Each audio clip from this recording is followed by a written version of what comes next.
નમસ્કાર મિત્રો, વિડીયોમાં તમારું સ્વાગત છે। જી હા મિત્રો, અત્યારે હાલ મોટા અને મહત્વના સમાચાર સામે આવી રહ્યા છે। તો મિત્રો, સમાચારમાં વાત કરીએ તો દિલ્હીની શેરીઓમાં ફરતી વખતે અને ભારતમાંથી સૌથી કુખ્યાત રેડ લાઇટ એરિયા વિશે વિચારતી વખતે સૌથી પહેલું નામ તો ધ્યાનમાં આવે છે કે જીબી રોડ। જી હા, તે જગ્યા જ્યાં દિવસ દરમિયાન હાર્ડવેર અને ઓટો પાર્ટ્સની દુકાનો ધમધમતી હોય છે, પરંતુ રાત્રે ઉપરના માળે હજારો મહિલાઓનું જીવન નરકમાં ફેરવાઈ જાય છે।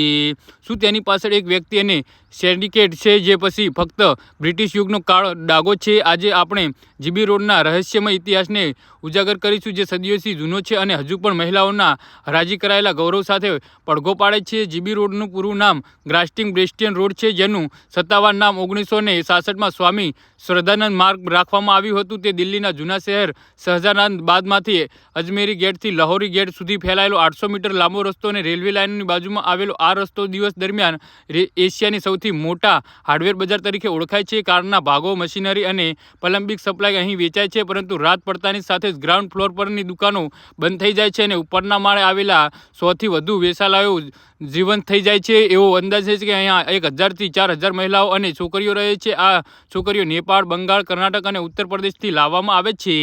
જી હા મિત્રો, તો આના વિશે તમારું શું કહેવું છે તો નીચે અમારી કમેન્ટ બોક્સમાં જરૂરથી જણાવજો અને અમારી યુટ્યુબ ચેનલને સબસ્ક્રાઈબ કરવાની ભૂલતા નહીં। ધન્યવાદ।